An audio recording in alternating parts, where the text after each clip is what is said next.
Good morning. Happy Monday. I'm Tabitha Hassell with Tabs on Tap. Good to see everyone so bright and early this morning. Hopefully you guys all had a good weekend. I know it was Valentine's weekend and I know that a lot of people had a lot of things going on Mardi Gras weekend, but not me. I didn't do anything. My weekend consisted of gosh, what did I do? I did some gardening. I got some seeds started. I did some stuff around the house, a little bit of work.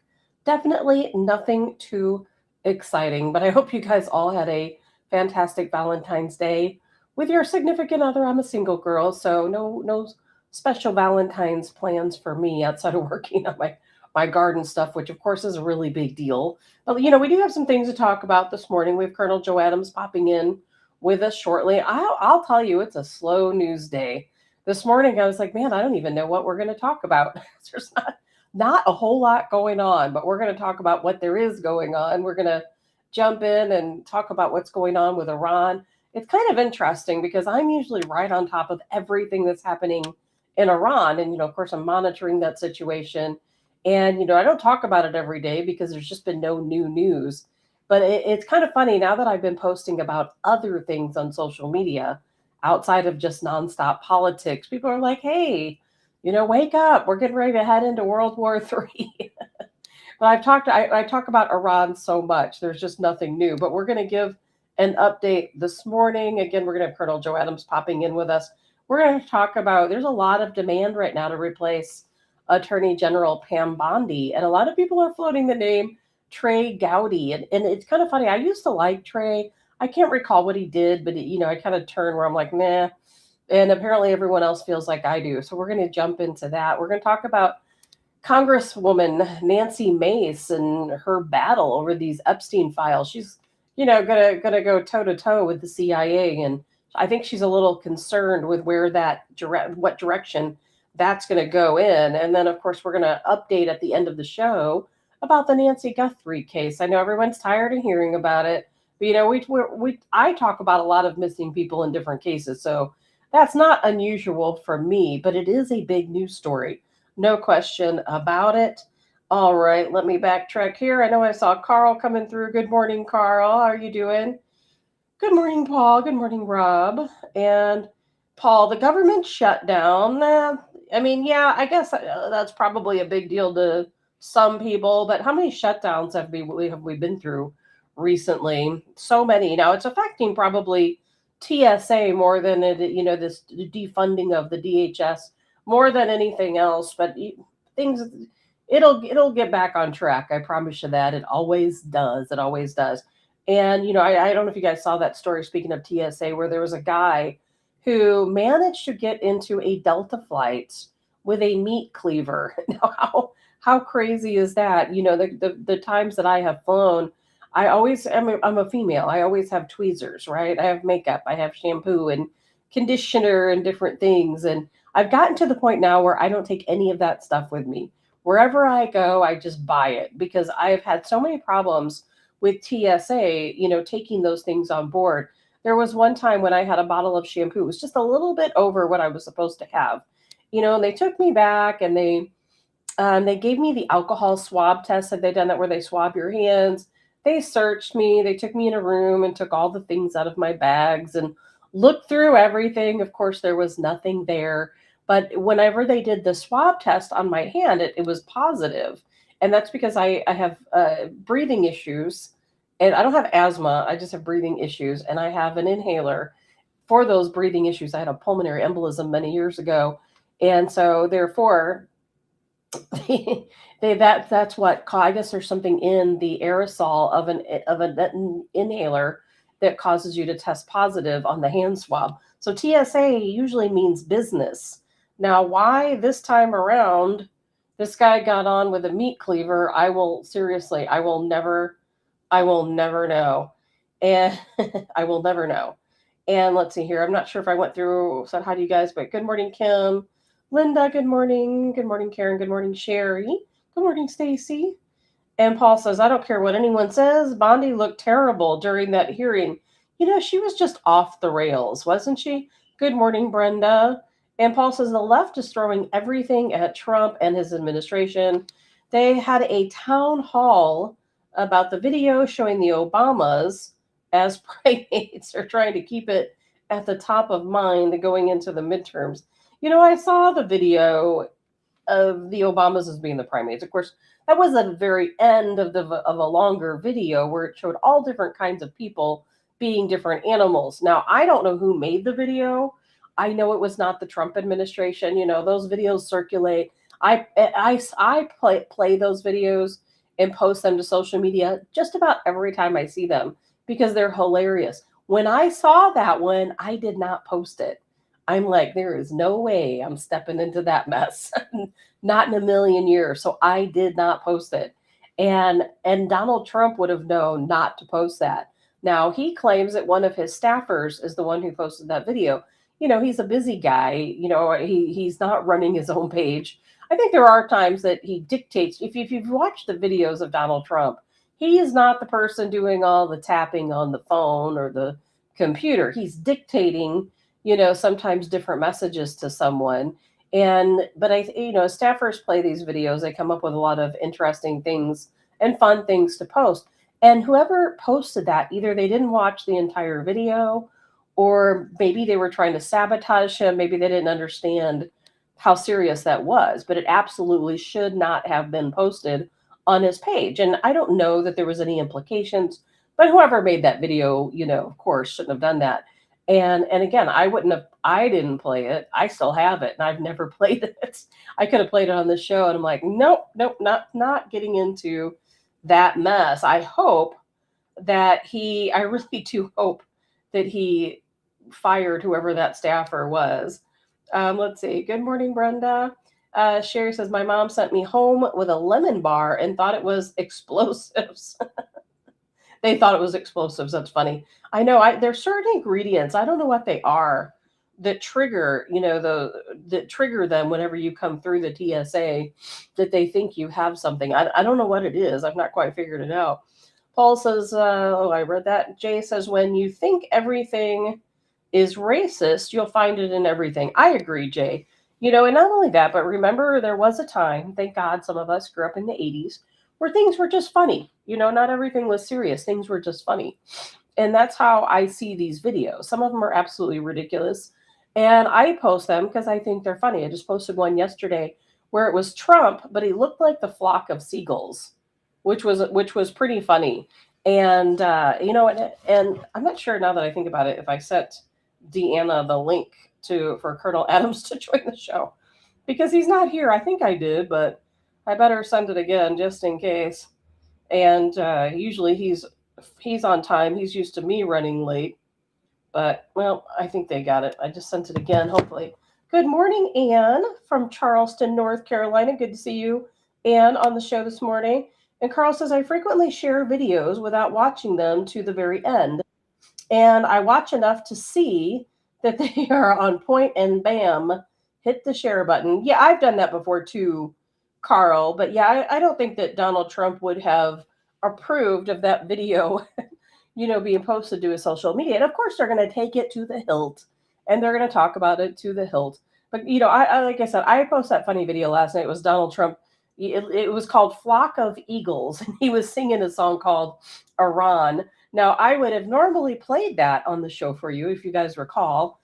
I used to play those funny videos on the entry. But I'll tell you, man, navigating social media, it's become a job. Literally, it's a job. And it's almost like being at the center of a maze and trying to find your way out.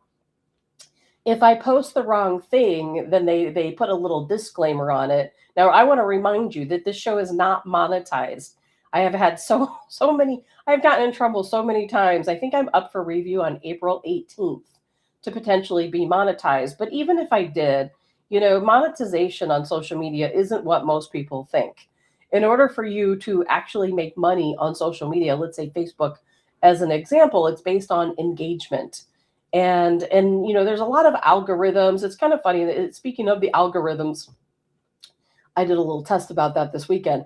But, if you play the wrong thing, certain videos, and they don't like it, then they give you this big whammy, right? So that was happening to me every time I was playing those funny videos on the show. Now, that's because I didn't create those videos. Now, I'm not that talented. If I could figure out how to create those videos and then I play myself, it would be perfectly fine. But when you take other people's content, Facebook does not like that at all. And when you post on Facebook, if they consider you a content creator, you have to put a photo with everything. It cannot just be text. You have to have a photo.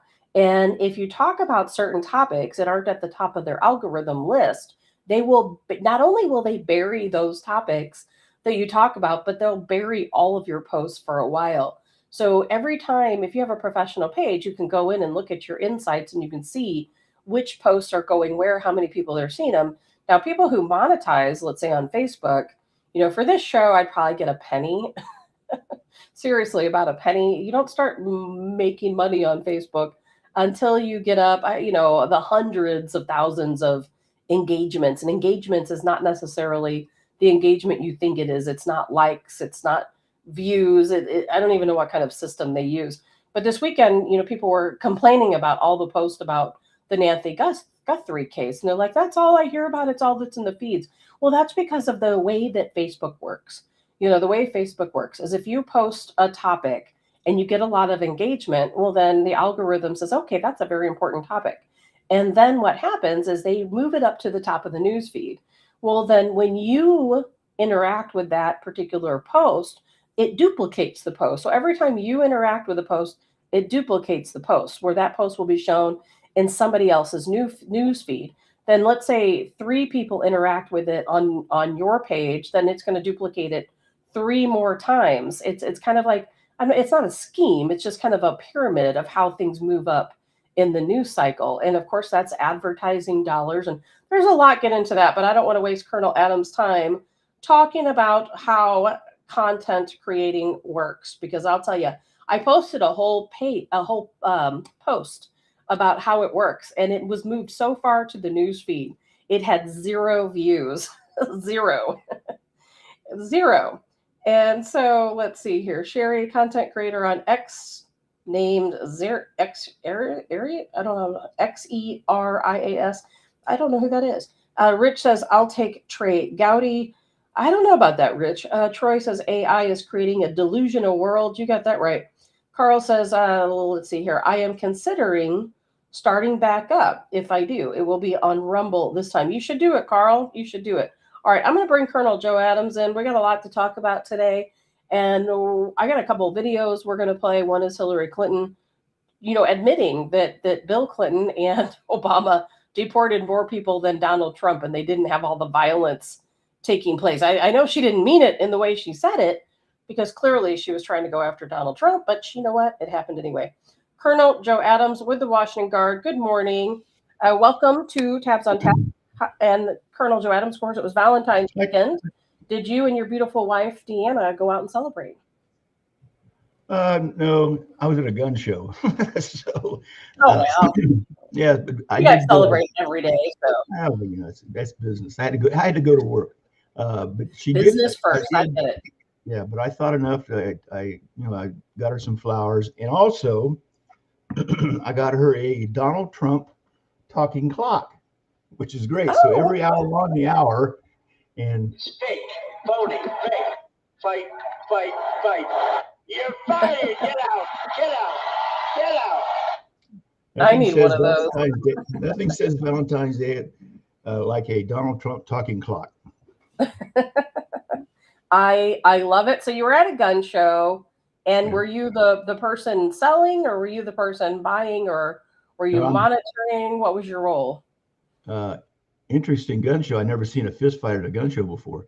No, what I did was, after Biden got elected, my whole life changed. It's one reason, the main reason I started the Washington Guard militia, because I knew bad times were coming. So what I tried to do is I had 411 guns in my collection, and so what I did was all of these antique guns, Civil War guns, engraved guns, all things that you would not need if we're in a tactical situation. So I've sold about a little over 200 guns now. Still, I strictly sell guns. I don't buy guns unless unless the deal is so good I can make some money on it. But I strictly sell guns. Most guys go to gun shows will buy and sell. Correct. Yeah. And yeah, which Well, you turn into probably have a big enough collection anyway. But now here's the thing, Colonel Adams. We got some things to talk about. Of course, I'm going to move through some of these topics kind of quick. We're going to, of course, talk about anything you want to bring up as well. But everybody's been hammering me saying, stop posting about Nancy Guthrie, start posting about World War III that we're getting ready to head into. We talk on this show a lot about world affairs, about foreign policy, about what's going on with Iran. And the latest, I'm going to update everybody what the latest is. I kind of want to get your take on that. It sounds like if things come to bat, which I think they will, Israel's going to fire the first strike. They're ready at the bit. They can't wait. Of course, this is like their dream thing to do. And for good reason. We've got to get rid of the Iranian regime. We've got to get rid of those oppressors. We owe it, as I've said many times, to the Iranian people. They got the flow going. We're almost there, as close as we've ever been to being able to topple the regime. We've got to do it. Now, of course, Donald Trump diplomatically, going back and forth to the table and trying to work out a deal with Iran. That's never going to happen. They're never going to give up on their uranium enrichment. They're never going to concede in any way whatsoever. We already know that because we've been going down this road for many years now. And Marco Rubio said he's not confident we're going to have a deal. Israel says, hey, we're waiting. We're here at the ready. We've sent our second airstrike carrier, out to Iran. We've been fortified there for, gosh, how long have we been talking about this? 6-8 weeks now. They've been ready. They've given the orders. Hey, let's go. In the meantime, these people in Iran are just getting slaughtered. What is your take on what you see now? And I want to add in before you give us your take that Afghanistan has stepped up and they said, if you, the United States, if you, Israel, attack Iran, we're going to jump into the mix. We're going to stand up. We're going to back them. China says they do not support any attack against Iran. I haven't heard a lot about Russia. Putin's going to say, if he hasn't already, hey, we don't support it, but he's not going to do anything about it. So Yeah. what is your take on what's going on? I don't know what the delay is, but I mean, it's common knowledge that they lie and cheat about everything. They've never lived up to an agreement. You can't find one agreement they ever lived up to. They understand that lies are a commodity, and this will continue on. But we're going to hit them. But China's not going to get involved. They got enough problems financially, so Russia's not going to get involved because they're busy trying to fight the war in Ukraine. They don't need this. Iran is not that important to Russia anyway. They simply allied with Putin for their own benefit. I mean, Putin gets nothing out of that. There's some oil going back and forth, but basically, here's the scariest thing on the planet. Believe me, is not Iran. They're an instigator and they finance all these proxy wars all over the place in the name of Islam. But North Korea is the biggest problem on the planet.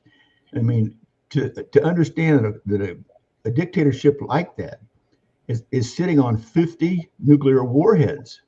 Now, therein lies a problem. And of course, you can't engage them without getting involved in China.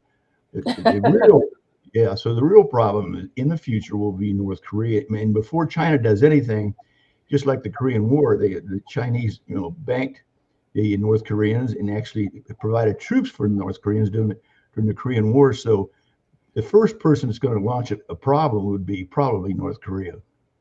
So, but don't you feel like they're kind of all talk and no bite? They launch these missiles out. Oh, we're gonna throw these missiles at you, and could they always out towards Guam, and they're I feel like they're that little yappy dog that doesn't. But I mean, there could be a day when they might actually take action. But I feel like if they know, Kim Jong-un knows, if he does anything at all, we will blow North Korea into smithereens, and there will be nothing left of him or his atomic weapons. And I don't know if you know this, but he recently named his 13-year-old daughter as his successor. But the guy's mentally ill, no question about it. That's probably really one of the next targets we should have, is to free the people of North Korea. I don't know if we can undo that brainwashing that's taking place there. But but to your point though, China's been buddying up lately to Europe, which is really strange. And I just saw the strangest post this morning But this is just the typical anti-Russia propaganda where they're saying, "Oh, Germany and Britain, they're preparing their citizens for a war with Russia." That is the last thing Russia wants to do. They don't want to get involved with that mess. No, no, they've got their own problems. But as far as Kim Jong Un launching those missiles, it won't be his decision. It'll be China's decision. He doesn't. No, he's nothing but a proxy for China. So I mean, And I don't think China doesn't want to do that. Yeah, but China's trying to be a part of the economy, the world economy, whereas Kim Jong Un has no interest in that. So if and when the missiles are launched, it'll come out of North Korea. Yeah, and I don't expect any of that to happen. Maybe not in our lifetime, but eventually the two biggest dogs on the street are going to get into a fight, and so it's inevitable. Well, it's part of human nature. And people keep throwing up the term World War III now. Since I've been doing a show, gosh, since 2012, I think I first started doing radio in 1993, maybe, but didn't really talk about politics up until 2012. Ever since that time, we have done nothing but talk about a world war is coming. A world war is coming, and I think the closest I felt that we were to having that, world war starting was back when we were, funding Ukraine with long range missiles, and Russia was pretty serious saying, hey, knock it off, stop giving them long range missiles and this type of thing and Patriot defense systems. But things have kind of cooled out despite the fact that that's still ongoing. And so I'm kind of wondering where World War III kind of sits now, because it's such a big topic. It's actually a far bigger topic now than what back in the day when I was really talking about it more amongst other people. And I don't really understand where they're getting it from, because I don't see World War III being on the agenda. Do you? Am I missing something? No, but don't forget the trigger system. It only takes one action for the domino effect to happen. I mean, World War II was started. I mean, World War I was started over one death of this Serbian king or whatever he was, and that's what triggered World War I. Of course, then it spread, and we get involved. We weren't initially involved, and then we got involved. Correct, and I could see something like that happen. We have Afghanistan coming forward saying, "Hey, if you guys strike Iran, we're going to jump in the mix." We don't know what they can do. We know we have sleeper cells in this country. We know we have terrorists in this country. We don't know, if they pull out this big, large scale terror attack, that could certainly escalate things. Mm-hmm. Well, look what happened in World War II. Now, we were standing out of World War II because of popular opinion. We didn't want to get involved in that, and then they intercepted a letter or a transmission to the president of Mexico from Adolf Hitler, trying to get Mexico to side with them, with the Nazis. And they go, okay, that's it. I see what they're doing. They're bringing it to this hemisphere. We're involved. So it takes that one trigger. People have to understand it's not a big event. Usually it's a small event. Which may, So what's the trigger? I don't think Iran's going to agree. I think I see something coming one direction or the other. And in my opinion, it should. Me, I'm usually 100% against any type of war. I'm always against it. I can't stand Lindsey Graham because he's such a big warmonger. I can't stand the industrial war complex. But when it comes to the Iranian regime, I think we're so close that we have to do something. We owe it to those Iranian people. We've got to step up. But at the same time, I am really aggravated. I think I've lost all my patience for the diplomacy, being worked out. Israel has given Iran certain terms. They want them to end all of their proxies. They want them to stop their uranium enrichment. And none of these things is Iran ever going to agree to. So what are we waiting for? I guess we have to do this for world approval so that when those airstrikes occur, we can say, hey, we gave them a shot. They turned it down. We tried to negotiate over a period of time. They turned it down every single time. I don't know what the fallout's going to be. We're going to have to deal with the Islam nations all across the country, because none of them are going to be very happy about this. Well, the only way this can be resolved is unless there's a regime change. Now, of course, our strategy is not for the average person, but I would think that Donald Trump has already given the Ayatollah Khomeini a deadline. I And when the deadline's did, up, but I think that was a long time ago, and then we keep extending it and keep extending it, and that's what I think where I'm losing my patience, because we've already heard. We talked about this 6 weeks ago, that the Ayatollah, the Iranian regime, that they've already got plans to head to Moscow, for refuge. And I'm like, okay, well then go, just leave. bye. Just get it over with and Bye. leave. Why do we have to fight it out? And I know at one point we were considering airstrikes, and we had a bunch of Iranians protesting in this military area that we wanted to strike. And so, we were doing our best. We had our special operations forces on the ground, allegedly a couple of them, trying to get people to clear out of that area because to make way for airstrikes. But then nothing ever happened. I'm like, let's just get the ball rolling here. Yeah, I mean, it's inevitable. It's going to happen. As far as you're talking about World War III, a part of human nature is war. I mean, you go back as far as biblical times. It's a part of the DNA of the human being to go to war, and that's the facts, Jack. I mean, that's just inevitable. How many wars have I seen? I fought in wars you never heard of that never made the news. So this goes on. It's human. So. It's human nature. I've talked about that many times before when it comes to politics. That there's really no way for people to unite, because let's just say we did something happen and we all united. We were no longer fighting about politics. Well, we'd find something else to fight about, and we'd find something else to divide over. That's just human nature. For whatever reason, we just cannot ever be peaceful. It's not within our nature. Right. If we don't start something, somebody else will. Hey, these schools that are taking these kids on, like I don't know what that is, for these protests, that's just a continuation of the programming of the schools to the left, and then the violence and all of these ICE operations is caused by the left.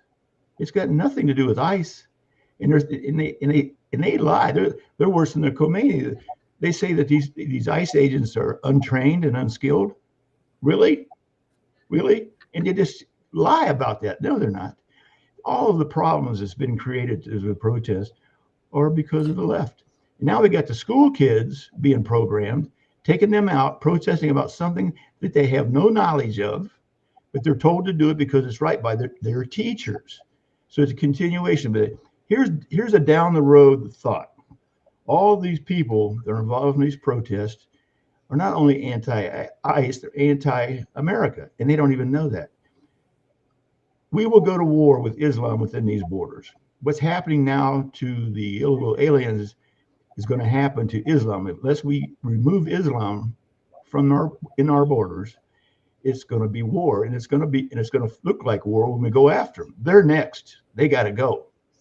But so my concern is all of these people are so programmed towards anti-ICE will be the same people who will support Islam when the time comes. Well, that's already happening. Let me backtrack on one thing. Is last week we covered that pretty good, about the schools and the protests. And like I said then, I do think that the public schools who are having these protests against law enforcement, to me, it's not about ICE. It's not about what branch of law enforcement it is. It's the fact that they are teaching children to fight against law enforcement. Now, thankfully, a lot of parents, are stepping in, telling their kids, hey, this might be what your school is trying to do, but you have better values than that. We respect law enforcement, in our home. Thankfully for those parents, but a lot of parents, of course, we know, who don't agree with that, who think that ICE should be abolished, and we could go down that road all day. But Joe Biden, as you know, and we've talked about this on the show so many times, threatened schools, public schools, that if they didn't allow little boys into girls' rooms, or they didn't allow boys to play sports, et cetera, et cetera, et cetera, then they would take away their Title IX funding. Now, the Trump administration has not threatened at any point, to take funding away from these schools, over these protests or a lot of other activities taking place. Now, he's reversed a lot of the Biden era decisions about, boys and girls sports, girls and boys sports, etc. But people want to say, oh, you can't defund schools because of this. I don't see why not. I'd be 100% in favor, because you know what, you have to. And see, here's where the division I think occurs, Colonel Adams, is that I tried the other day. I was thinking about this. I'm like, the Post-Dispatch here in St. Louis, they're getting ready. They have a new owner. They're going to report non-biased news, unbiased news, just the news, no opinion. And I think that's fantastic. And I told myself, I'm like, I wonder if I could do that. I'm like, I don't think I could, because when it comes to law enforcement, if you're going to sit there and say, well, I don't support law enforcement, I'm going to go out and fight. How can you be unbiased about that? It just is biased. It's really frustrating to me what we're seeing. But now ICE has withdrawn from Minneapolis. They, as expected, we talked about that on Friday, would be withdrawing over the weekend. They are gone. They have withdrawn because, Governor Tim Walz, probably fearing prison, has agreed to abide by the Trump administration rules that he's going to turn over all of the illegals that he has in his prison system. He's going to, anytime they make new arrests, they're going to turn them over directly to either ICE or Customs and Border Patrol. So they're gone. They're not in Minneapolis. But here's the thing. You and I both know this. The agitators, they're going to go wherever the next big city is, right? Just because ICE left Minneapolis, now they're just going to travel somewhere else. It's just going to continue. They might have a problem in some of the southern states.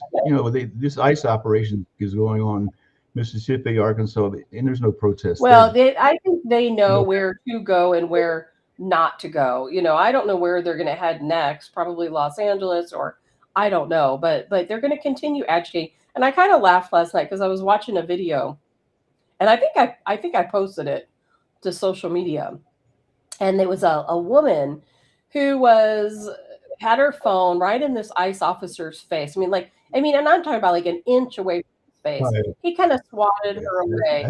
Yeah, and then she kept up. She got up, kept doing it, and then they kind of took her off and kind of threw her on the ground and were dealing with her because obviously she was causing a real problem. And the people in the background are like, call 911. It's like they don't recognize ICE's authority. So they think that they're going to call 911 so the police will come out and arrest ICE. It just doesn't make any sense. Yeah, define irony. There's right there. I told my wife, you stick a phone in my face, I'm slapping it out of your hand. You probably get punched in the face after that. So they need to do more of that. And they have every right to do that. So I guess there was one of these protests, I forget where it was, where the kids went out with the teachers and were protesting. And then one of the teenagers attacked an ICE officer. And of course they arrested her and drug her off. And as the funny thing was, as they're dragging her off, she's yelling, "I want my mommy." What? Really? But it's hard to be just neutral and just talk about facts. Okay, so because the left come out with this, one of their new statements and one of their new platforms is the fact that the illegals only are responsible for 14% of violent crimes. Okay, that's fine. Just violent crimes, 14%. Because so the Trump administration is wrong. But in those stats of 14%, this is what's not included in those stats: drug trafficking, fraud, DUI killings, human smuggling, distribution of child pornography, solicitation of minor, all theft, burglaries, robberies. That's not it. That's not, now you put those stats with the violent crimes, and they are violent. All of these things, they don't include result to violence and damage and hurting people. And here's why we are in this country the way we are. The greatest generation. I am a baby boomer, an offspring of the greatest generation. Okay, we're fine. It's we screwed up. The greatest generation's children, which is me and Carl, did not pass what we have in our hearts onto our children. We talk about it, and people say, "Well, my son's a Vietnam veteran. He never want to talk about it." Well, that's understandable because war is hell and it's traumatizing. Believe me, I've been there.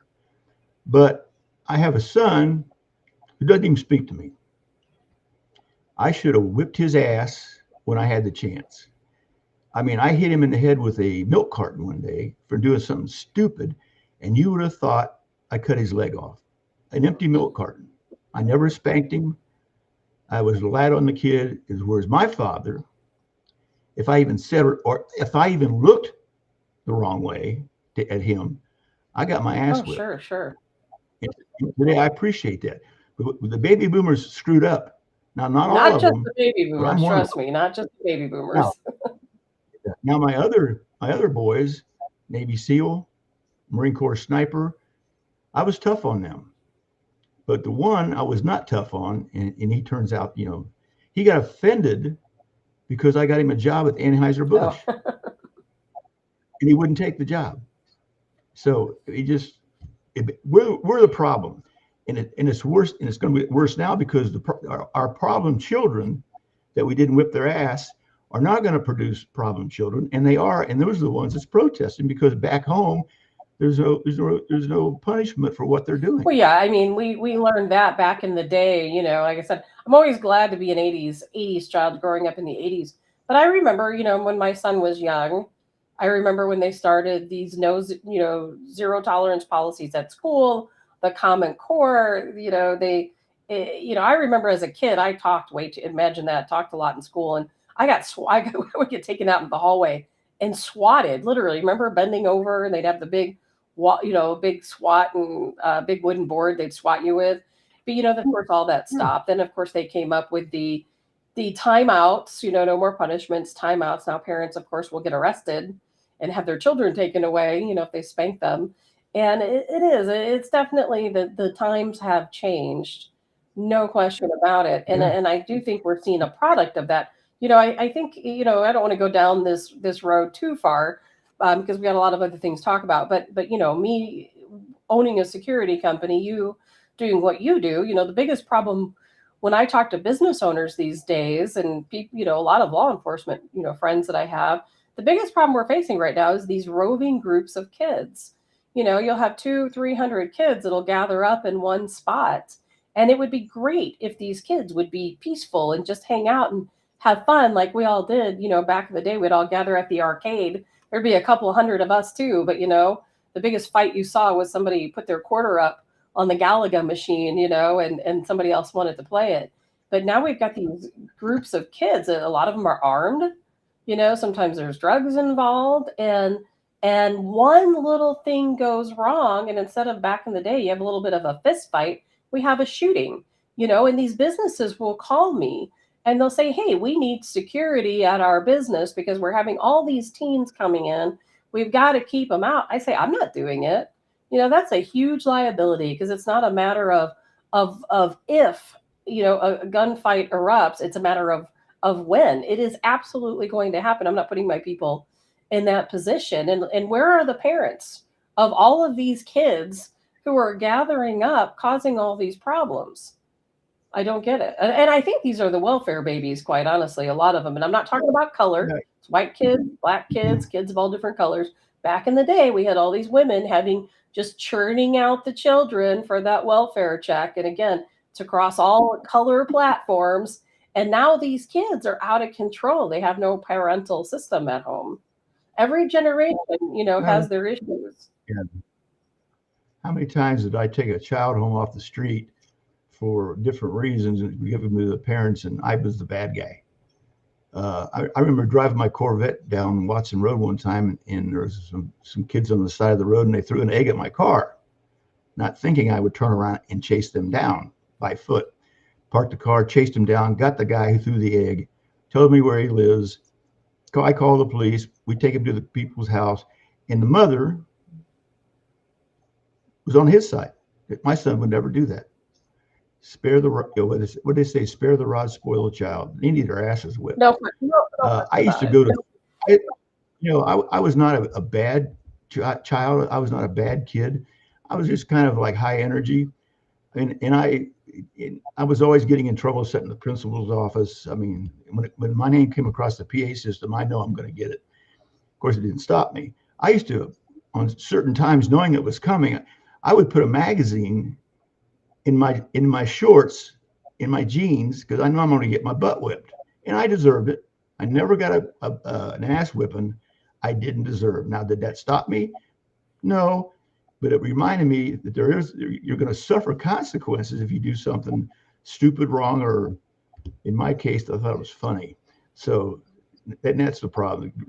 Greatest generations, the baby boomers didn't pull that stuff, but the baby boomers started watering down the children as far as punishment and understanding what this country's all about. And the other problem is we've never faced an invasion in this country. Yeah, we had a couple of submarines off the coast during the wars, and the Japanese tried to burn our forests down. And but other than that, we've never had an invasion in this country. So there's nothing to remind the new generations of what's possible if you screw up enough and get soft enough. No, we don't have enough problems in this country. We have to import countries. I did a video in 2005 called Invasion USA when nobody was even talking about coming across the border. But, and I tried to look up over the weekend statistic. When I saw the statistic of 14%, I'm going like, that can't be right. Then I looked into what's not included. So it's a skilled lie. Oh, well, deception. There's no question about it. When I saw that, I tried to find out statistically how many American citizens have died at the hands of illegal aliens, and there is no data. There is, but just not data they don't make public for you, so that we can't come on the show and talk about it. I know. Again, why not? So, but 10 years ago, I tracked it down. I was doing a radio show out of Springfield called the Gun Show Radio Show. Surprise, surprise. 10 years ago, I did have the stats, and I've got the stats. And they had just broken the 100,000 body count of illegals killing Americans.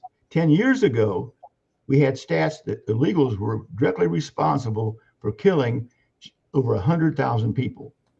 Where did that stats go? And where's the current? If that was 100,000 10 years ago, what would it be now?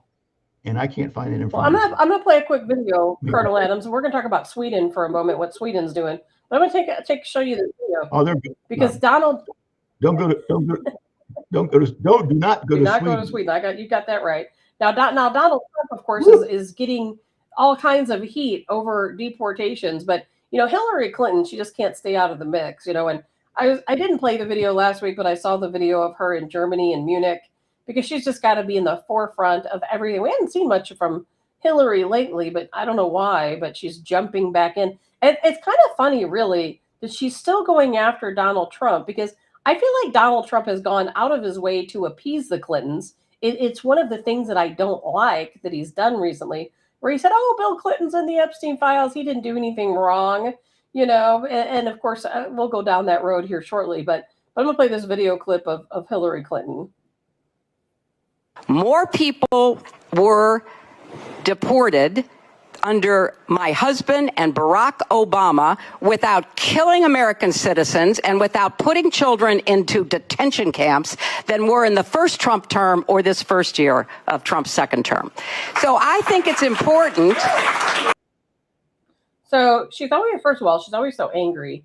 And she's going to show that she's trying to say, I don't even think she realizes what point she just made. I don't think that was what she was intending to say, but she's saying that Bill Clinton and Obama have deported more people, than Donald Trump, and they didn't have the violence taking place.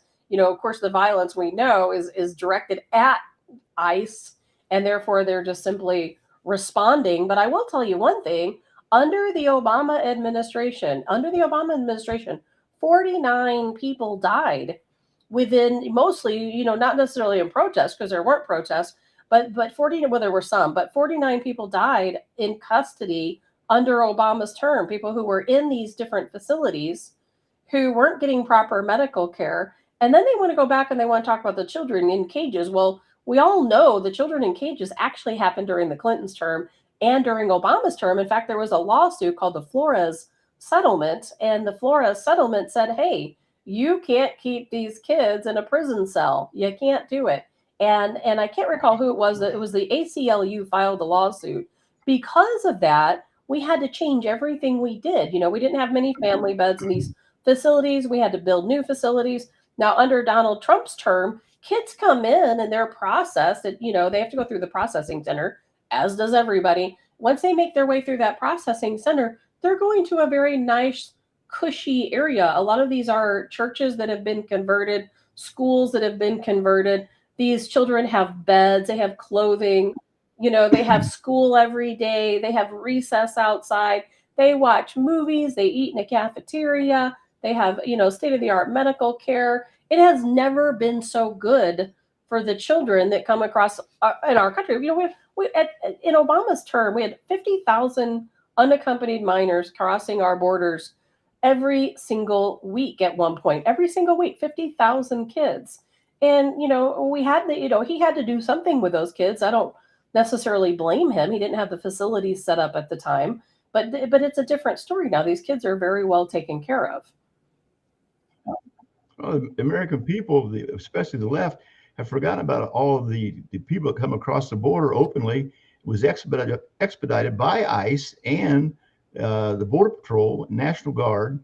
And if that wasn't good enough, instead of the caravans coming up, they went down to different countries and flew them in under cover of night. Well, whatever happened to that? And let me address like this 14% is a lie, because what's not included during Obama. Now this is true because I was there. During Obama and Clinton, it was called catch and release. No, they didn't deport the people. They took them to the border and took them across the border and cut them loose. They didn't deport hardly anybody. She's lying.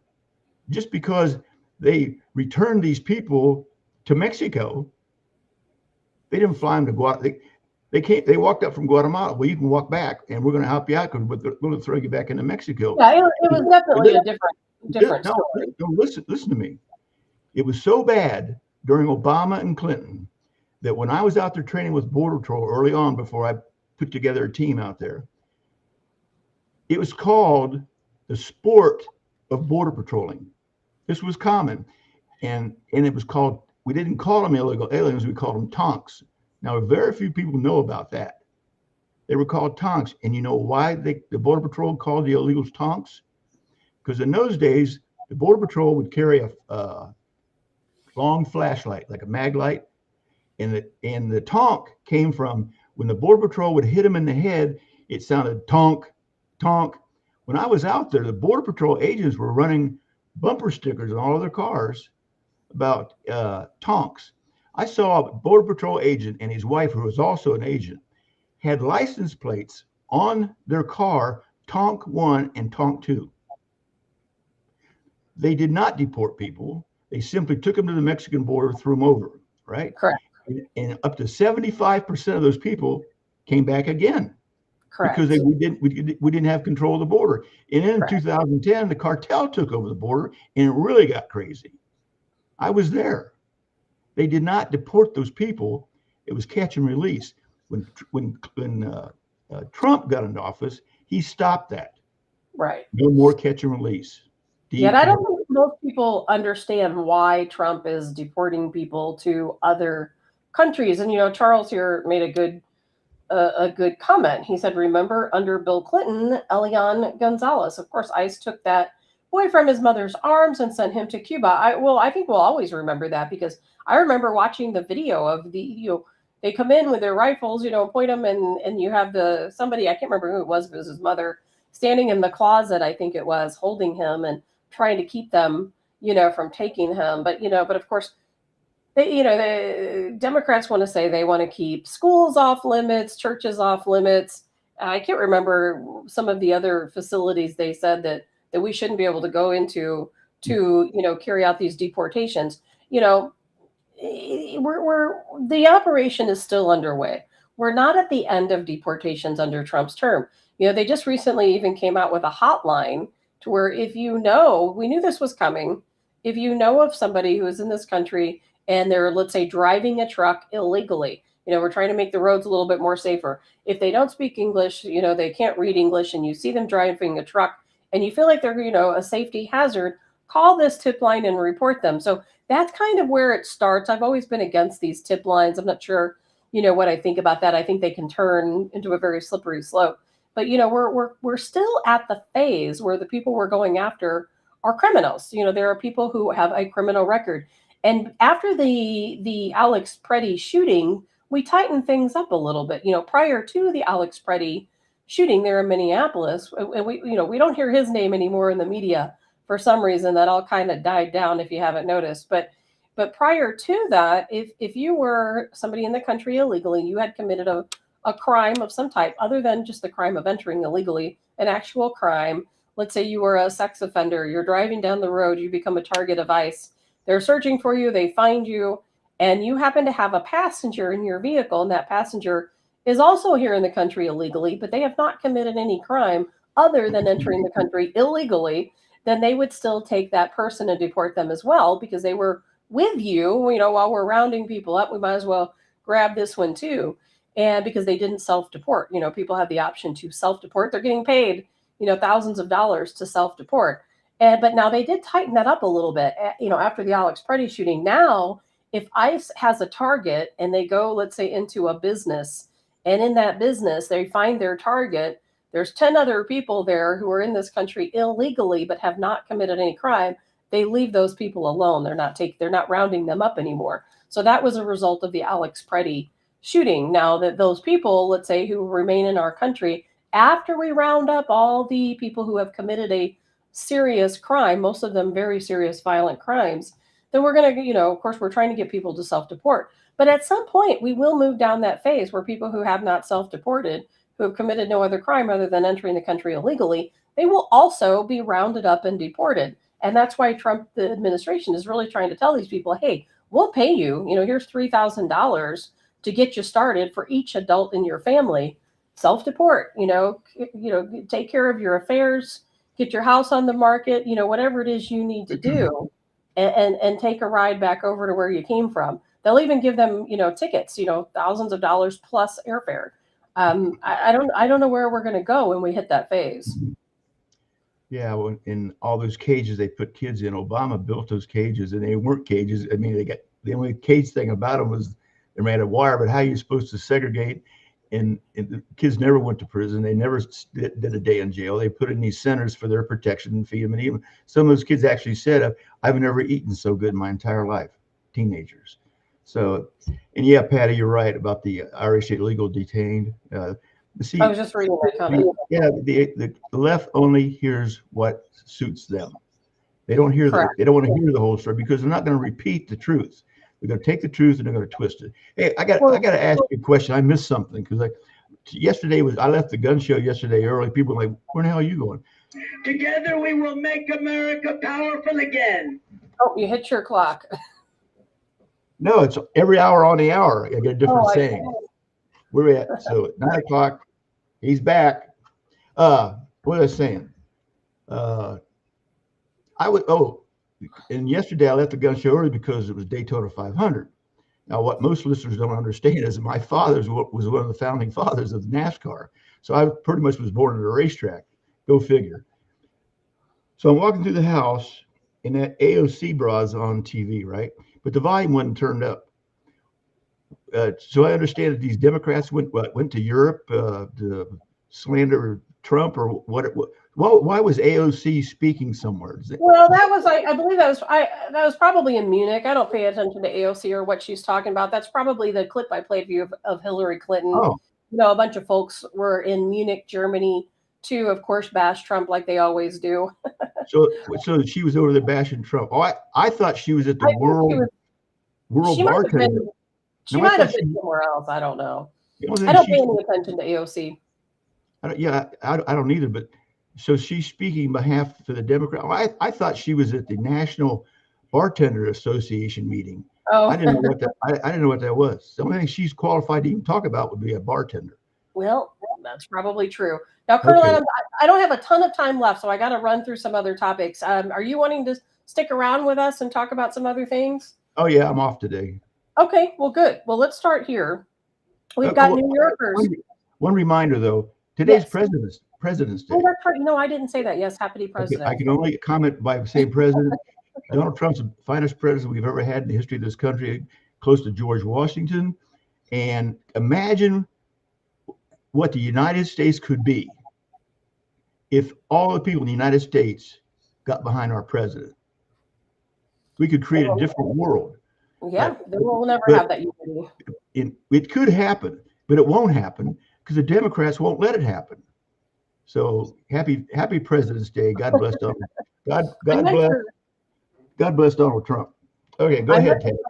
I meant to start out the show talking about President's Day, and then I just totally slipped my mind. All right, so I want to switch gears here. Now, New York City, a lot of New Yorkers are very, very upset because they're saying that since Mamdani took over as New York City mayor, that where they used to be peaceful in their homes, now they're hearing the Islamic call to prayer pretty much nonstop. Where it used to be, on Fridays, it used to be during Ramadan, but now it is continuous. And I'm going to play a little bit of that call. And, of course, we're not Islamic. If we were, we'd certainly appreciate all of this.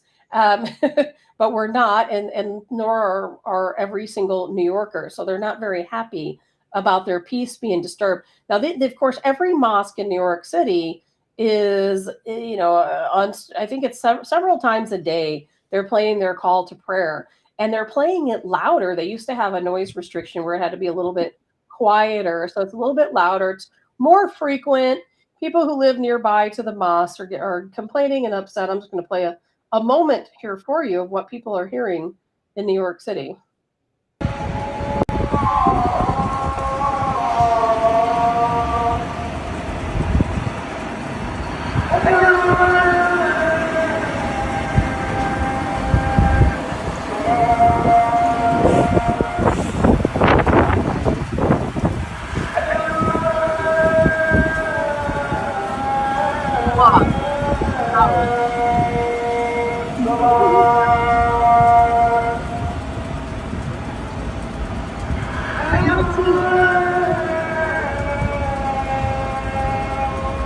To bring us back. There we are. You can see how far away that person was from that mosque, and yet listen to how loud that is. They said they no longer have these noise restrictions. They can play their prayer as loud as they want to, and people are becoming very upset about this because they said it wakes them up in their sleep. They're hearing it inside their house over their television or whatever else they're doing, and they've had enough. Well, that's what they get. So I'll make a statement, and I mean this sincerely. If they try to pull that crap in Washington, Missouri, ain't going to happen. And I will do whatever I have to do to prevent that from happening. So the people in New York, congratulations, you got what you deserve. But that is really scary that they're here. 20 years ago, you would never have had that. They're here, and they mean business. If you think that's where they're going to stop, I got news for you. They're here to conquer this country, and they're openly saying that now. So, and we're allowing people to stay in this country that says on TV, on the news, we are here to conquer you. That's why I'm here. Really? Try that in Franklin County, see what happens. Right. We got a little thing called the Washington Guard, and it's named accordingly. Yeah, when I lived in St. Louis City, I would hear it, like they said, maybe on Fridays or every once in a while. I certainly didn't hear it, 5 times a day. And it was pretty loud there too, because I didn't really live too close to any type of mosque. I think there was some type of community center nearby where they kind of played it. I think it was an Iranian community center where we would hear it. But, New York, a lot of New Yorkers are not happy. A lot of New Yorkers are not liking what Mamdani's doing. The Poly Market, his free grocery store opened, last week. I don't know if you saw that. And how that works is that people can come in, they give them a little tote, and you basically come in and all the food's for free. And people pointed out, okay, so really it's just a big food bank, It's not really a grocery store. It's really just a food bank. They have certain items, certainly not everything. And you come in with your tote bag and you fill your tote back up and you leave. It's not really like a free grocery store. It operates very much like a food bank. And, and there were people lined up all the way around the block. They said it took hours, for people to get through, and they're going to continue. And I'm not against it. It is very much like a food bank. If people are in need, our basic right is to have food. So I'm not against what he's doing, but just think if that, trend continues in New York City and they have all these poly markets opening up. I can't remember how many he wants to open, but it's quite a few. And, people are going to these places and you can go every day from what I understand, and you're getting your groceries for free, and you do get to choose what you want. What's going to happen to the local grocery stores? I mean, potentially, eventually could put them out of business. Yeah, talk about a welfare state. This is welfare. This is a welfare state on steroids. And Patty commented the greatest generation would never have let that happen. Well, they would have known better than to put that in front of the greatest generation, because they wouldn't happen, and they also wouldn't be in this country.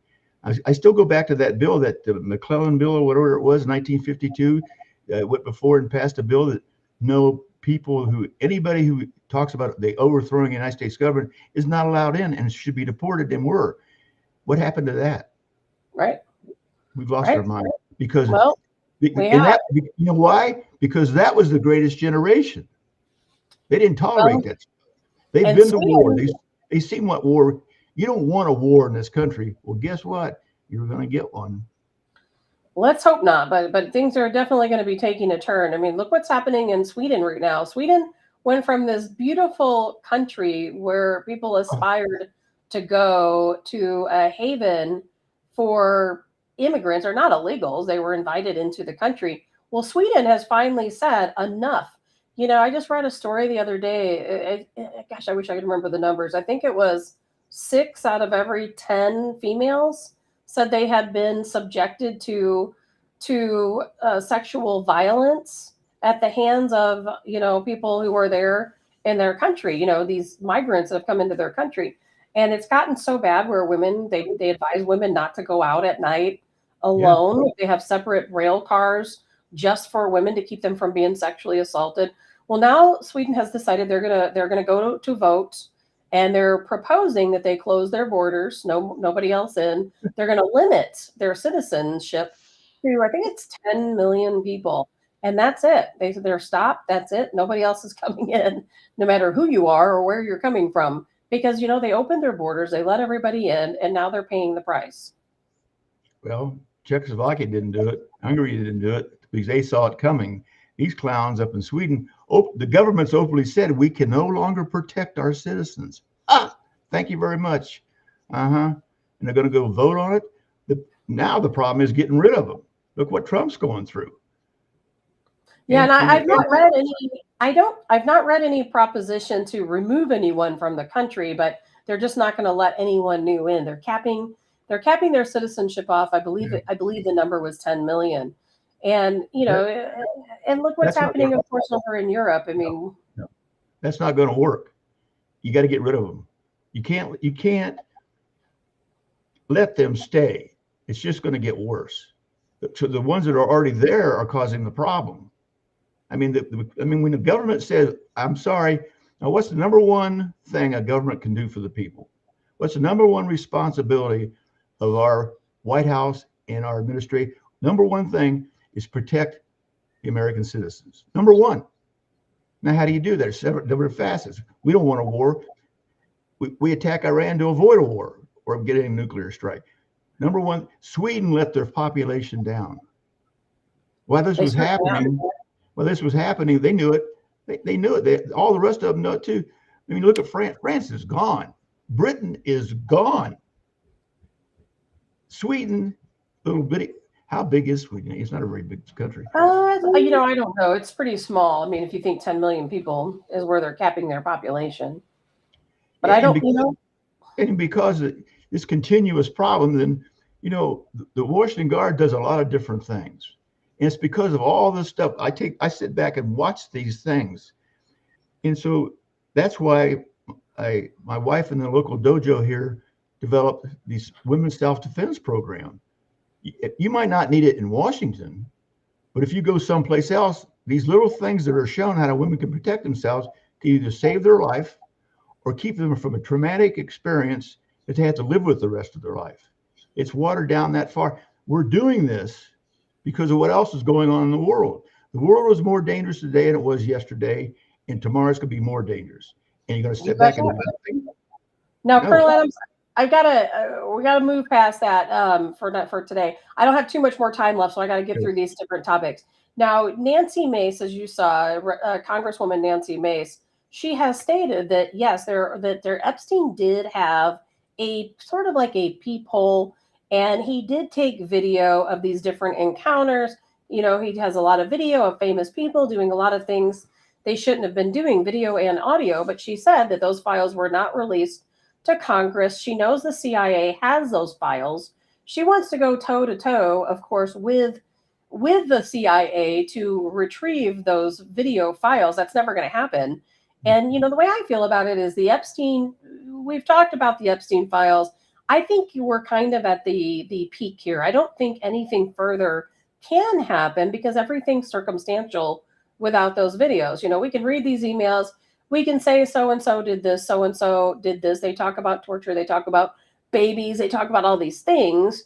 But what they're talking about is like half sentences, and you can't really prove anything. You know, it's all very much circumstantial. And I think without those videos, there's really no point in moving forward.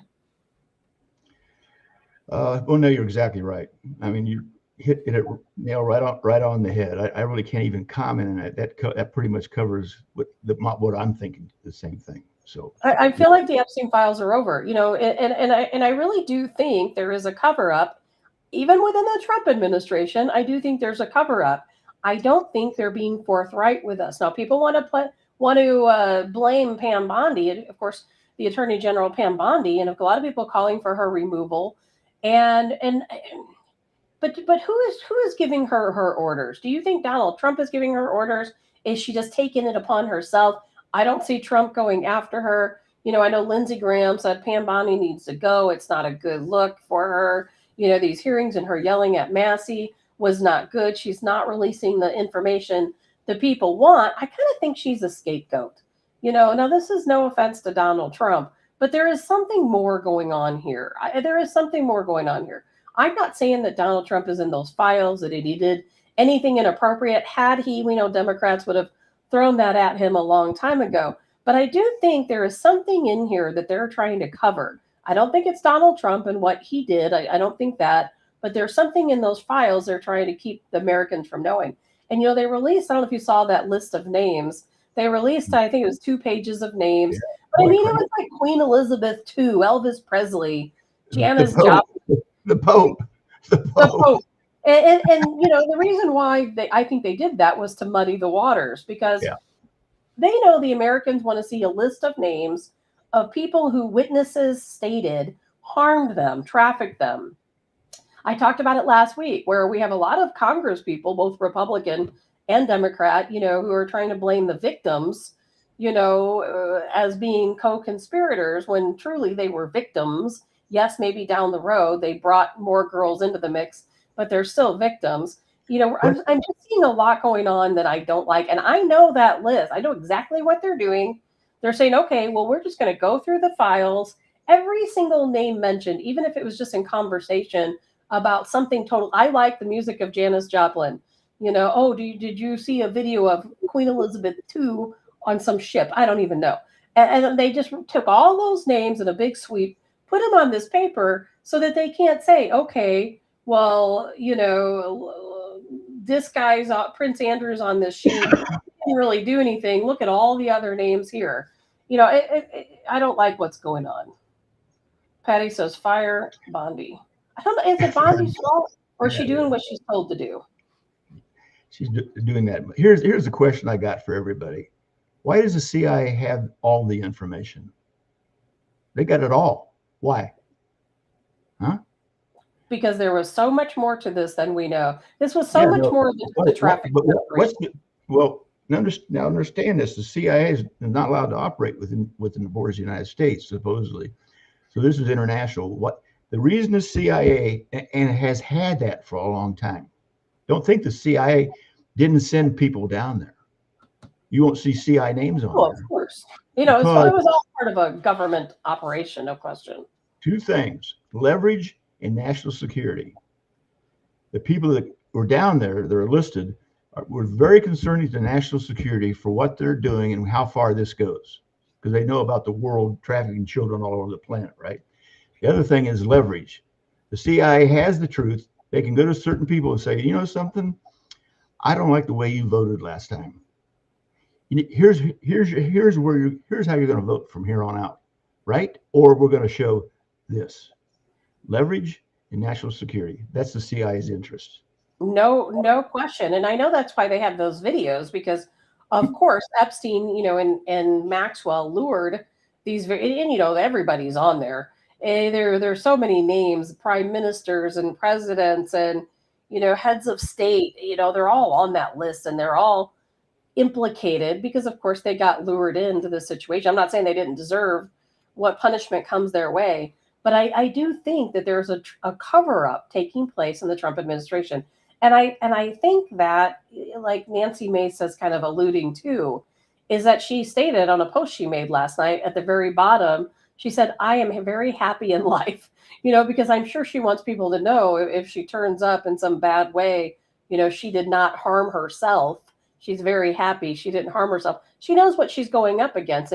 And quite honestly, she's never going to win, and I do fear for her safety, because the CIA is never going to give up that information. It protects too many things, too many secrets, like what you're talking about. In my opinion, that's it. The show's over. Epstein files are done. There's nothing more that's going to happen. Nothing more that's going to come out of it. Nothing more to see here, people. Move on. I don't know why this case in Arizona actually has upset me. Probably because I could have helped. I probably could have resolved. And if people say, "Oh, you can say," well, no, my track record says I can, and nobody can challenge my success as an investigator, because I know that stuff, and it actually bothers me. But here's what. Wait, before you go far, let me just give listeners a little update of where you're going. You're talking about the abduction of 84-year-old Nancy Guthrie, right. Of course, the mother of Savannah Guthrie from the Today Show. She went missing. I'm going to throw this out there for people who are new and haven't heard about this, is that Nancy Guthrie was abducted from her home. I personally think she was dead before she left her home. But the story goes she was abducted from her home. And that was on February 31st, sometime around 2:30 a.m. And it's been 16 days today. And we're making progress now. Col Adams, you were talking about your investigative techniques and how you could be a help to the case. The Savannah Guthrie, her family, they actually hired a PI. You can always reach out to them and offer some services. Nah, too much ego involved. No, I was never ego driven. Didn't have to be, as always, a success. But these cases, I worked several times. But like I told you before, I would have the bad guys working for me before it was over. I could find them. I could get them. There is an avenue that nobody's talking about, but I'm going to let it go because I'm not going to talk about it on the air. But there is another agenda that the FBI is working on, and in fact, I did this. I told Deanna, I said, time date what I just said, and so when it comes up, you'll see what I mean. Well, I mean, there can only be so many options, to what happened to her. Now, you might be thinking something completely out of the box. I will never believe this was a kidnapping for ransom. I will never in a million years believe that. I don't care. I don't care about that. I don't care about that. I don't care what happened. I'm talking about recovering. But how do you recover someone if let's say family was involved, or if it was just a random burglary gone wrong, which doesn't make sense either? Because all you have to do is find out who did it and find the bad guys. Stop looking for her and find them. That's the and I think it's I think that's what they're trying to do. As a matter of fact, I've been kind of aggravated because they're not looking for her at all. She has a pacemaker. They've used this sniffer type system where they're using a helicopter to go around the area trying to pick up that signal from her pacemaker, but they're not doing any kind of foot searches. They're not looking for a body. They're looking for the suspect. But here's the thing, Col Adams, is that I don't know if you saw the raid that took place on Friday night. We have Sheriff Chris Nanos, who is over this investigation, of course, working with the FBI, he has fumbled this from day one. From day one, they're never going to get a prosecution unless they have a smoking gun. Unless, I know they have DNA in the home that they believe belongs to the suspect. It's not Nancy's, it's not the family, not the gardener or the pool guy. It could be there for some other reason. But unless that is a DNA sample that is intermingled with Nancy's blood, unless it's on a weapon, unless they can prove without a doubt that DNA has to belong to the person that harmed her, I don't think they'll ever get a prosecution in this case. Well, what if the DNA, my DNA is not on file? I mean, well, now they're digging in the wrong genetic genealogy they can use. It's very successful. I think they'll get their, I think if they have a real DNA sample, I think there's a good opportunity that they'll get their person, if not through CODIS, but through, genealogy. But let's backtrack a minute and talk about how the case was fumbled. Here we have Nancy that went missing on February 31st, again around 2:30 a.m. February 1st. And then, well, that's right. I'm sorry. You're right. It was February 1st around 2:30. Thank you for that. I'm always thinking January 1st in the nighttime when it's really February 1st in the morning. So technically, yes, February 1st. Well, stop that. Okay. Thank you. Okay, you do your thing. Yeah, this DNA thing's, but if they're from Central or South America or Mexico, forget it. Oh, I just go. I'm being facetious now. This really bothers me. The sheriff out there, I wouldn't even discuss him. The first thing he needs to do is go get a haircut and get squared away. That's all I got to say. So you go ahead. I'm not going to complain about his hair. Here's the thing. And I'm not telling you or anyone that listens to the show probably anything you don't already know. I've posted about this endlessly on social media. And we've talked about it on the show before. They didn't secure the scene. We've talked about that before. They have a pizza guy coming up, delivery people right in the middle of the scene. They should have taken the floor mat up off the porch, which could have had evidence in it. They should have swabbed every single drop of blood, not just one or two. There's even an area there that has a little bit of a footprint. We don't know whose shoe print that is. They could, hopefully did get that. They released the scene to the family immediately. They didn't even fully complete their, investigation. They didn't search the property properly. They didn't search the home properly. And so they had to keep coming back. But by then they had reporters inside the house. They had reporters up on the porch. There was a shirt laying on the near the front door that looked very much like the shirt that Nancy wore so often that was still there. Reporters were looking at it like, well, whose shirt is this? And it may not have been Nancy's, but it's like, what was it doing there? They fumbled that. And then here's what got me, I think, the worst. Two things. One is, of course, they have found this glove about 2 miles from Nancy's home on the side of the road, but they actually found 16 gloves. Now, Colonel Adams, I don't care if you're an investigator or if you're a volunteer. I'm not aware of any volunteer searching in this particular case. Maybe there are. I think they're all investigators. And if you're an investigator, or a volunteer, what is the first thing you know about doing a grid search? You don't leave behind any trace of yourself. No cigarette butts, no urine, no trash.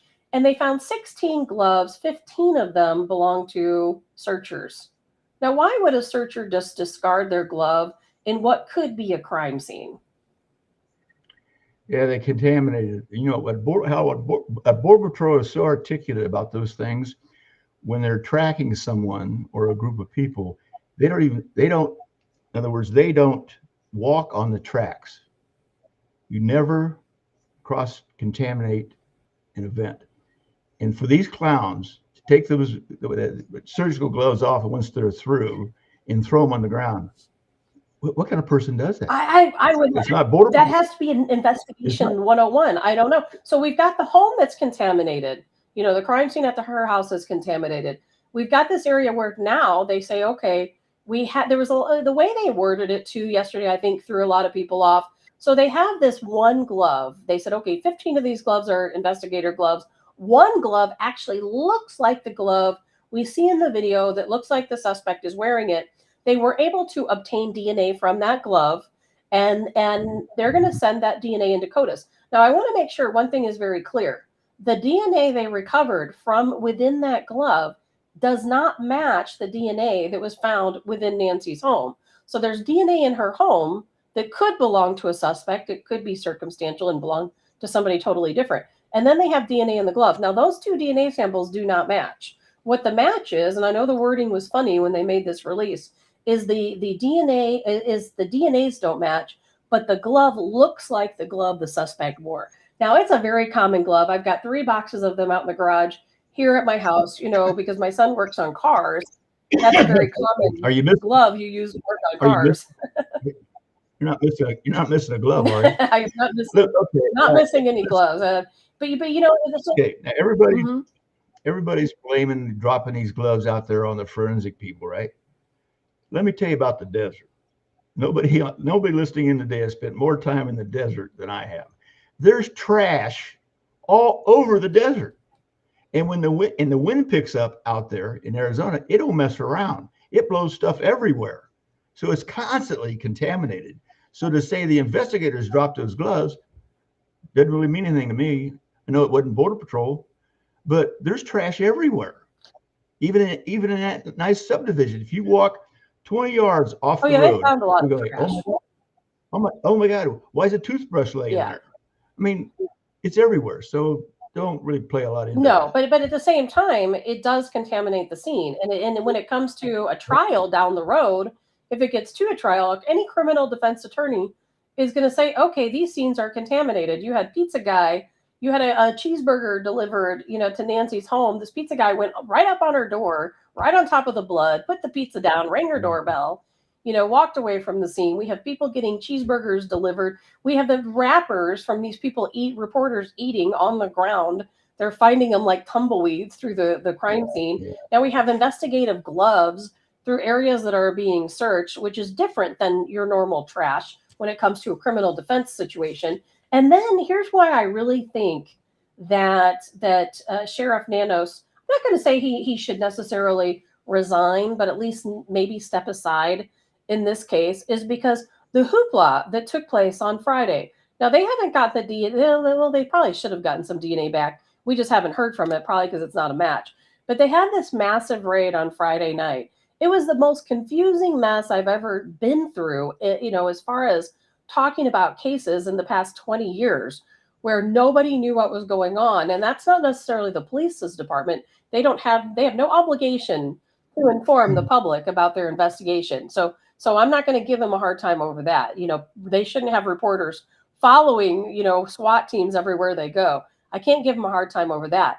But the amount of resources he used for this, a tip, what he says is just a tip, a lead. They go to this house, they remove a 77-year-old mother, they remove 2 younger men, from what I understand, from the home. That's perfectly fine and normal. They have a warrant. They're justified to be there. But you have, I heard up to 100 different investigative vehicles coming through, investigators coming through, the medical examiner on site. Everybody thought they'd found Nancy. They had the SWAT team, of course, the bomb squad, 100 plus investigators, plus these technicians, forensics technicians. It was such a huge, they had a helicopter, a plane in the air. I mean, think of how much money that costs. What would you estimate the cost of that to be? Hundreds of thousands, if not more. Hundreds of thousands. Oh yeah, because I got complaints from the sheriff's department when I was with Border Patrol, because when I'd find a deceased person in the desert, I got to mark it and secure the area, call the sheriff's department. They send a homicide out, and I said, you might as well send the coroner's office out too. So no, I understand that, but the problem is these people all swarmed the area because they didn't have anything else to do, and they want to be a part of it. And I know at least a half a dozen homicide detectives with the sheriff's department, and they never. I only saw one make a mistake. Other than that, these guys are really good and know how to handle a crime. And I'm not doubting any of that.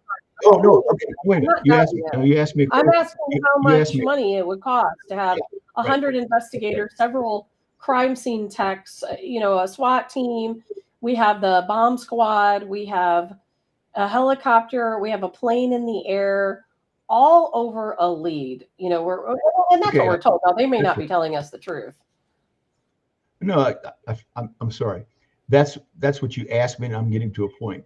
The homicide told me this. Every time they have to come out and help me in the desert and retrieve that body and do a crime scene, because it's a death, it wasn't a natural cause. It wasn't a natural But cause. that's a death, though. You actually have a confirmed body They- there.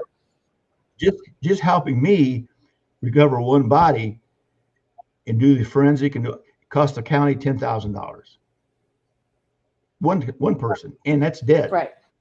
So if it costs the county $10,000 to help me for one body, and I do 5 bodies a week at least, okay, there's 50 grand it cost the county. And that's when the homicide detective said, "Hey, Colonel, would you please stop calling us?" Right. So, Well, anyway, so let's just say you can put that in proportion. If it costs $10,000 for one body, what's this thing hundreds of cost? thousands of dollars. So they spent hundreds of Keep thousands going. of dollars. No, You think no, it was more than? no. You think it was in the millions? Keep going. Yeah, there you And go. Now we're getting into And that's territory. taxpayer money. And of course, I understand the investigative aspect that they had a lead. They must have thought it was a good lead, to go out, and especially if they truly did send out the medical examiner. I didn't see the medical examiner with my own eyes. It was reported that the medical examiner was there. Now, for them to have this massive response, and then they turn around, they were going to have a press conference, maybe because they really expected to find more. Maybe they expected to find Nancy there. Maybe their lead was so good that they truly thought this response was necessary. We don't know because they're not telling us, and they're under no obligation to tell us. But, they were going to have a press conference. They canceled that. Then they said, okay, we're going to issue a written statement. And then that didn't happen. And then the only statement that was given later is the sheriff, Nanos, I think was a little bit defensive. And he said, well, we got a lead. We didn't make any arrests. We don't have any suspects. We had a lead. We followed the lead. Those persons are no longer detained. They were released. But of course, they're still going to send in their DNA. And I would think under the fast track program, by the way, at $200,000 a pop, to fast track this DNA, through their private lab. And this is a very costly investigation. And, in the beginning of this, Colonel Adams, you corrected me at the time. I said that I really think this is what they would do with any missing person case. But now I'm kind of seeing the difference here. They're not going to spend millions of dollars on your average missing person. Hey, listen to this. Go into the sheriff's department right now out there in Tucson or Phoenix and look at the missing children affidavits in pictures. There's a lot of crime in Tucson. There's a lot of missing people in Tucson. And every once in a while, they find them in the desert. I found a person I took a picture to a forensic expert in St. Louis. And I said, tell me what's wrong with this picture. He says, well, the person's dead. I go, what else? He goes, hey, Colonel, somebody sawed this guy's head off with a surgical saw. And I said, how do you know that? He said, well, part of the spinal column is still in the skull. That doesn't happen. It'll separate. But see those clean cuts? Somebody was really pissed off at this guy, and they cut his head off with a surgical saw, and then took his skull and cut the top of the skull into quarters. Well, I'm assuming that's cartel related. Yeah. Oh, believe me, that's cartel. That sounds like something they would do. In Nancy's case, it's possible the cartel is also involved. But, it's like we're at day 16. I think that there's a lot of overspending that's taking place. I think that I understand, everybody wants Nancy to be found, including myself, no question about it. But at what expense to the taxpayer, to go through all these motions? And would they do this for any missing person? I don't know. There was a missing man. His name was, what was it? James Kelly. He had gone missing around the same time as Nancy, but he was a hiker, it wasn't a kidnapping, abduction type situation. And they did go out, certainly had people out looking for him. He was found deceased, natural causes from what I understand. But it wasn't nearly the hoopla, the reporting. There was no reporters, out there on the scene while they're looking for James Kelly. They're all camped out at Nancy's house.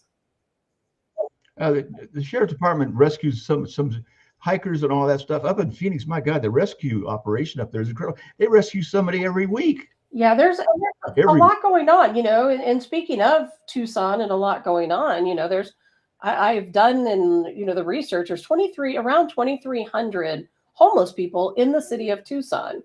And they do have a backpack program there. And everybody's talking about the backpack the suspect was wearing, but they give out backpacks in the city of Houston too. There's these organizations to the homeless.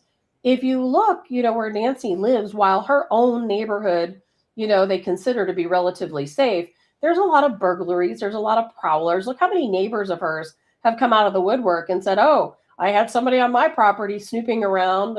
One of her very nearby neighbors said, I saw a masked man in my backyard, so many days ago. This person who was found on Nancy's camera, I'm quite certain that person has been seen wearing his mask and, hanging out in the neighborhood, on other video surveillance. And what they do about it?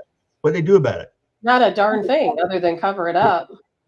Come snoop around my house tonight and they'll find your body in the morning. Yeah, I mean, it's a weird situation. I'm like, why haven't these neighbors reported any of this? Now, one of the neighbors had reported some guy trespassing, at his home. But, it's so common because just 3 miles away from Nancy's home, you have an area of Tucson where there's a heavy population of homeless people. And of course, you see these people, they all got backpacks. A lot of them have masks. They're all running around snooping through people's garages and vehicles. And, so, I think this has led a lot of people to think that this was a burglary gone wrong. But if it was a burglary, I can't imagine any reason why the person would remove Nancy's body from the home. Let's just say, there was a burglary that was taking place.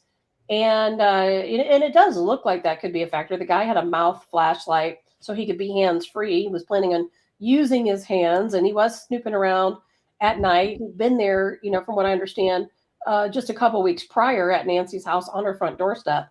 And so here he is snooping around. It looks like a burglary. I mean, it really does. But then let's say he breaks in.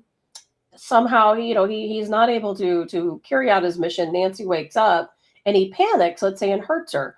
And let's say whether he kills her, whether he injures her, why would he remove her from the house? That makes no sense. A couple things. Patty commented in. Patty, without saying too much, you're close. The blood splatters bother me because there's a lot of blood splatters in one spot. And of course, there's the trails, which means the body or her on her feet had to have stopped there for a period of time. Yes. Now, I heard they came back with the, because I asked in my twisted brain, is that live blood or is that dead blood? And what I mean is, like I said, who's to say they didn't get a sample of her blood from doing blood work up at the hospital? I want to know who did that. But anyways, and there's no footprints on that. So they walked around that. But she had been there. There's a tiny one. There's a portion of a shoe print. There's a portion of a shoe print on her front porch, but we don't know if that was an investigator or a person. But I have a photo of it. There is a portion of a shoe print in some of that blood. My point is, she was stationary there. Now they come back and somebody said they did a test. When I said, is it new blood or is it dead blood? So if it's new blood, they came back and they say, well, it can't be. It was nasal blood, which I had never heard of because there was too much oxygen in the blood sample, so it had to be nasal. So what did they do? Punch her in the face? From her lung. So anyway, the blood. From what I hear, now I haven't heard that that's a fact. I've heard that it's what they're thinking. Now maybe it is a fact, and it's a fact. But I've only heard it as a potential possibility that it was the nasal blood, but because it was oxygenated. But I also know that blood that is oxygenated in that way, it can also come out of the mouth. It can come out of the nose, but it can also be coughed out. But now if you look at the blood spatter up close, not to be too graphic to people, you do have the drops, but you also have a little bit of finer drops, which I'm not a blood pattern expert by any means, but that's a little bit more velocity, I think, when they're stationary there. So the way it looks to me is that as this person is I think they carried her out the door. Maybe she walked on her own. I don't know. But let's just say they opened the front door.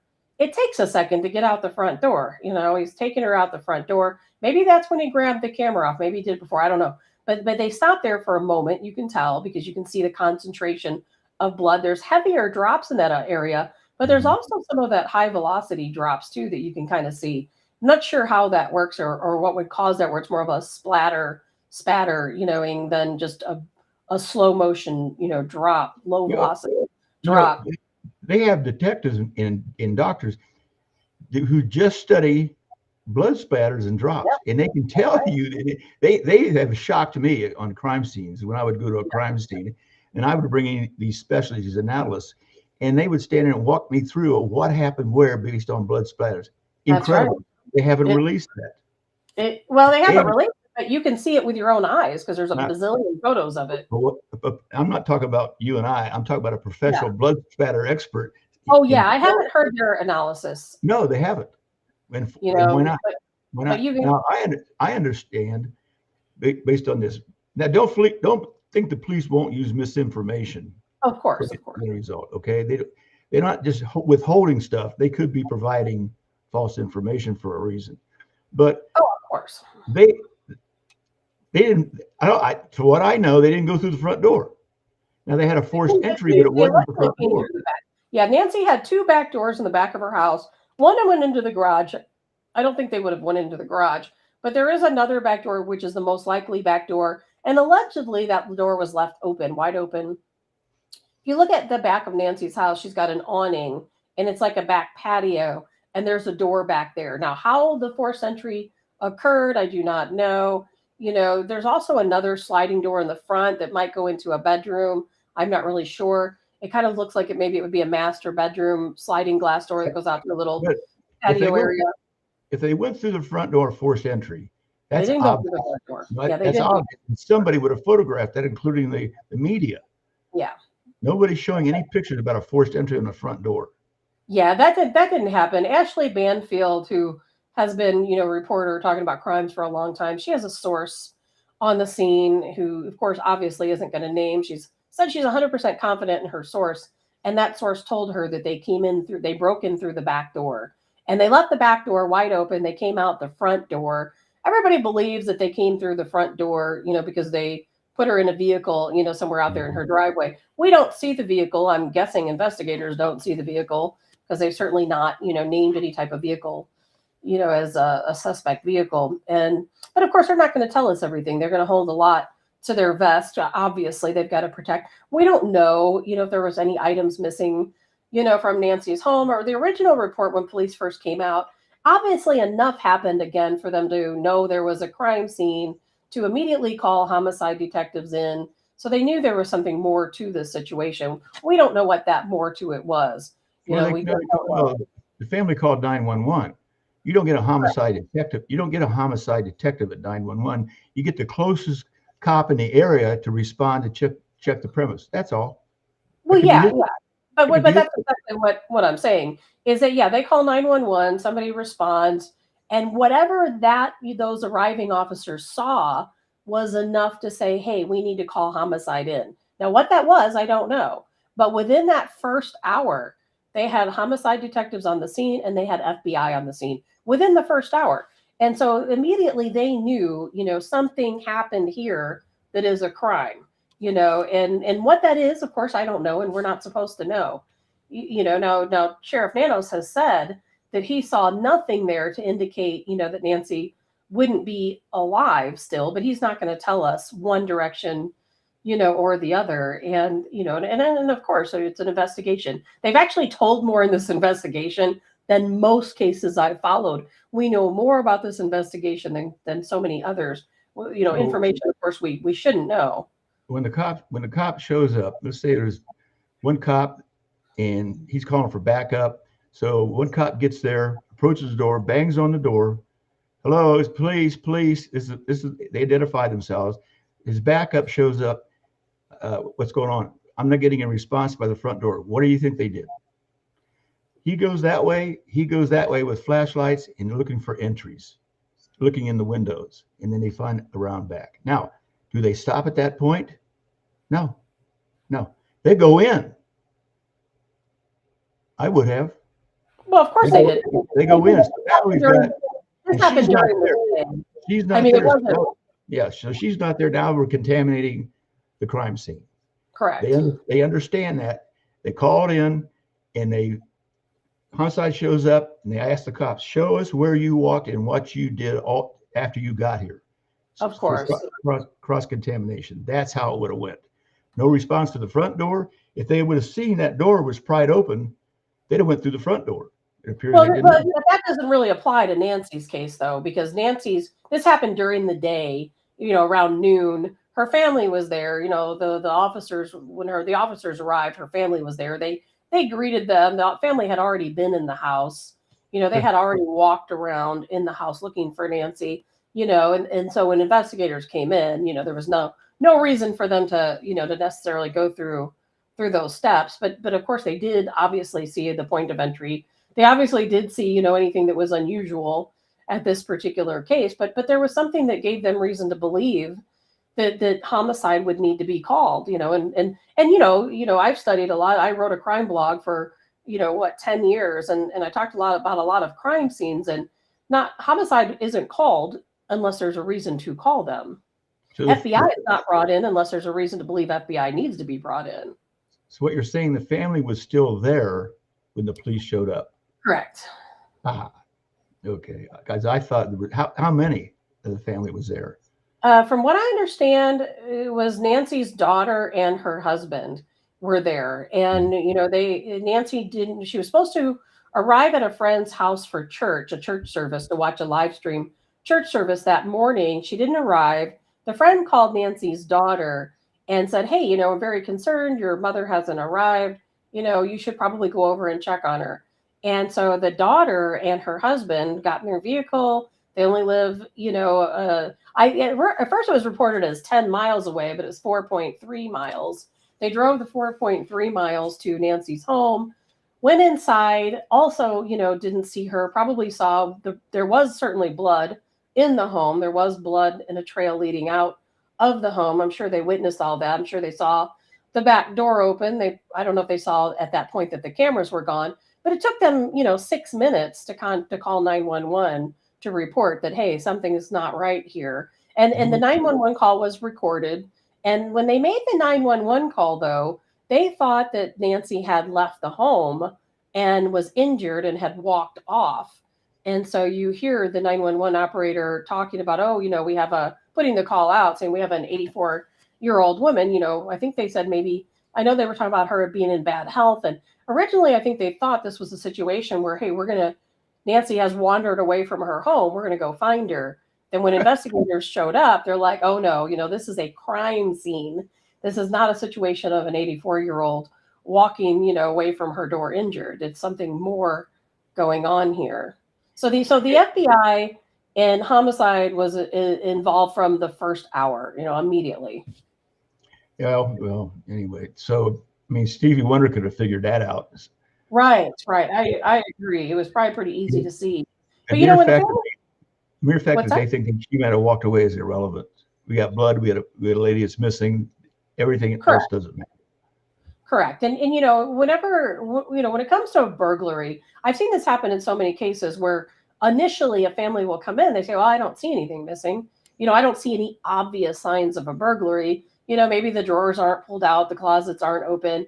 No obvious signs. Then, when the family's finally able to get back in and investigators say, okay, you need to go through your mother's possessions and see if there's anything missing. So they go in her room, they start opening her drawers, and they say, oh, her wedding rings are gone. This is where she keeps them. Her husband had passed away. Or, hey, this is where her diamond brooch used to be. Or this is where the safe is. Something's missing from the safe. It takes a while, I think, sometimes for a family member to realize that something's gone. That family didn't build that house. So people out there love safes, and they specifically like floor safes that can be hidden. I would be real surprised if that home did not have a safe. Of course, I'm really surprised they didn't have a sophisticated alarm system either. But let me give you a little tip, and everybody's thought about this. When you buy a home from someone, you change the locks, right? You'd be surprised how many people don't change the locks. But I think that they did build this home. I'm giving you a tip, just a tip of what everybody should do. The first thing I did when we bought this house was change the locks. I didn't just change the locks. Are you aware of you can buy a lock pattern where you own it, and it's at least so. If somebody would get one of our house keys and take it to a locksmith to get it copied, they call 911 because there's only so many keys issued to this house, and they're all in my name, and they cannot copy that key. And it's not like a regular key; it's triangular shape. They're weird if you've ever seen them, and that's how you keep a home. We had a robbery in Clayton where they actually came in and took the safe out of the wall, a big safe full of guns, right? Now, when I investigated the case, who had keys to the house?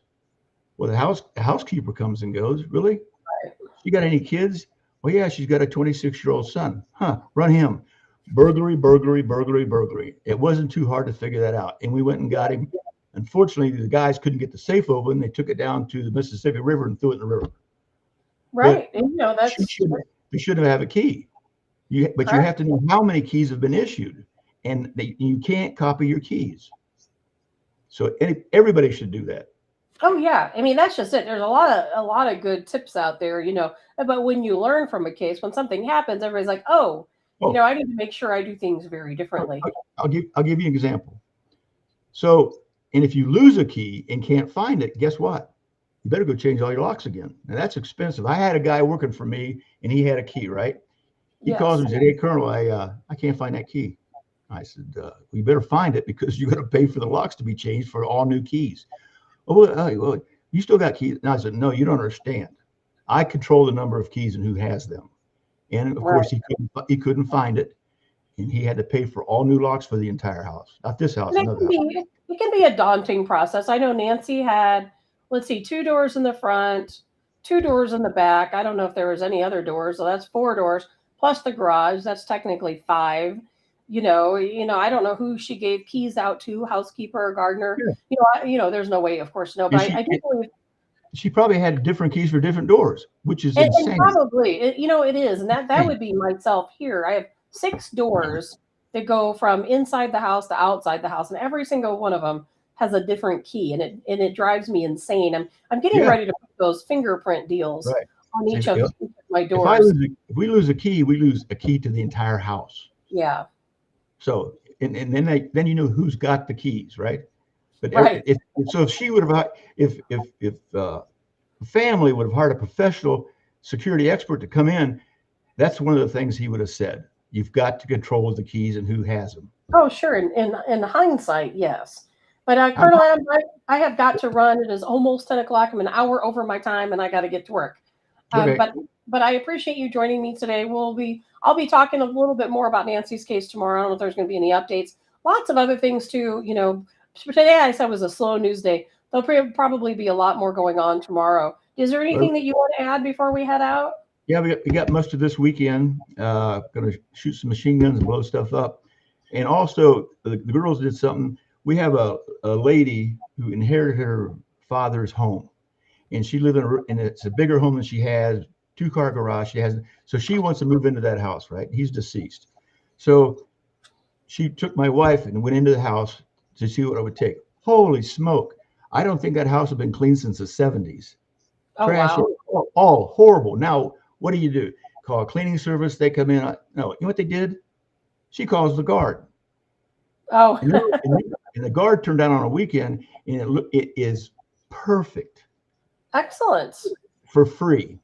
Everybody chipped in because when you join the guard, you're no longer alone. So we do a lot more than, you know, crowd control or a civil unrest or after the hurricane, we did cleanup and things like that.